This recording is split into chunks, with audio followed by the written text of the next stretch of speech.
ஒரு முக்கியமான concept actually. So நம்ம ரியாக்டில் வந்து எப்போவுமே ஒரு காம்பனன்ட் கிரியேட் பண்ணும்போது ஹோம் ஜேஸ் அந்த மாதிரி கிரியேட் பண்ணிப்போம். ஃபஸ்ட் லெட்டர் கேபிட்டலில் இருக்கும், அந்த மாதிரிலாம் இருக்கும். பட் நெக்ஸ்ட்டில் வந்து ஒரு கான்செப்ட் என்னென்னு பார்த்தீங்க அப்படின்னா, நீங்கள் எந்த பேஜ் லோட் பண்ணுறீங்களோ அது வந்து page.js அப்படிங்கிற ஒரு பேரில் தான் இருக்கும். இப்போ எனக்கு இங்கே இந்த பேஜ் லோட் ஆகிருக்கு பார்த்தீங்களா.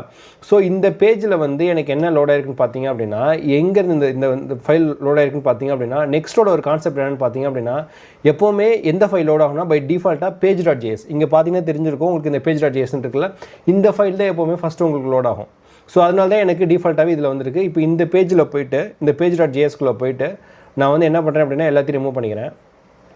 If I remove every thing from this file, இப்போ இதில் எதுவுமே இல்லை, ஒரு டிவ் மட்டும்தான் இருக்குது. ஸோ பார்த்தீங்கன்னா பேஜ் எனக்கு எம்டி ஆகுது. இப்போ இந்த இதில் வந்து நான் என்ன பண்ணுறேன் அப்படின்னா, இந்த page.jsல ஒரு h1 மட்டும் ஆட் பண்ணுறேன். You can see the output immediately. So இதில் போய்ட்டு நான் வந்து h1